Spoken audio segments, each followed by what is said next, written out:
Thanks, Bruce. It wasn't quite like that, but a lot of fun while it lasted. But I think I figured out that if I'd stayed there much longer, it'd probably be the death of me. So I needed to find something that was better for the liver. The wool might be better for my liver. I'm not sure it's so good for the nerves or the stress. But thanks very much. I was just telling Bruce I was sort of working on this presentation the last couple of days, and I got to last night. I had got to about slide number 73, and just realised how complex this business is.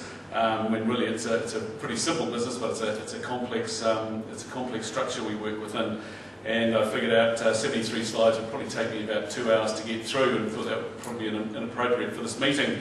So I got into work early this morning, and I've trimmed it back to probably about 15 slides.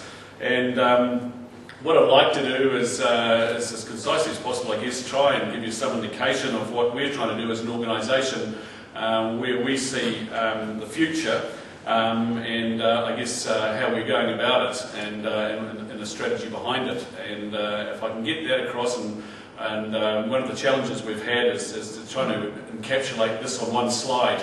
I've managed to do that. It's a bloody busy slide, but it's still on one slide. I think that's important, because what I have noticed in this business, I mean, as Bruce says, I've come from the liquor industry. I was in that for about 16 years, and it's a relatively simple business as well. What I had noticed here is there's just so much confusion in the market. There's what, I don't know, 12,500, 13,000 farmers, 1,000 growers. What we just assume to be simple, basic facts about the market, a lot of farmers don't know about, or have the wrong information about. And I think one of the problems we do have is that the fragmentation within this industry makes it very difficult to get any momentum. Unlike, I guess, the dairy industry that's gone ahead and formed their cooperative, and the kiwi fruit industry, and then even if we look at New Zealand Merino, they've got a collective, and majority of growers working in one direction or pulling in one direction, and clearly they've got some significant momentum, and ideally that's what we would like to see happen in the strong wool industry. But after 170 years, it's going to take a while to turn the boat around. So I'll go through this presentation. As I said, hopefully I can get through it within the next 30 minutes, and I think we might have a little bit of time for some questions after that. We're talking about, I've headed up here, realising the true value of New Zealand wool.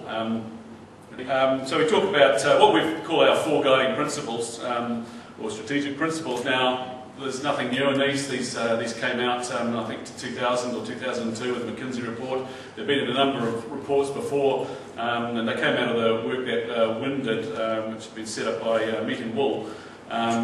Again, they're pretty fundamental, but I think they're incredibly important for the way forward for the industry. So the first one is to unify the grower. And as I mentioned before, one of the difficulties we have is just the fragmentation within this industry. There's no collective group of any size or scale that is going to have any real impact. And so that's the first principle.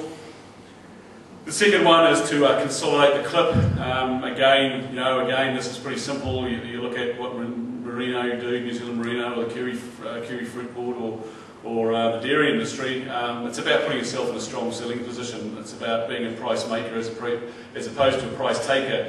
And at the moment, we've got pretty much 12,500 individual businessmen trying to move their wool to market through various means.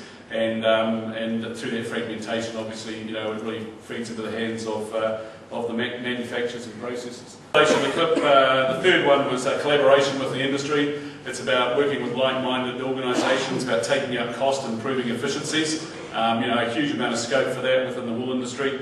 And the fourth one is about innovation. I would like to, in fact, I'd call that differentiation. It's about marketing. It's about creating demand for strong wool, and that's something that we have not done a good job of in this country, and I'll talk about that in more detail as we go forward.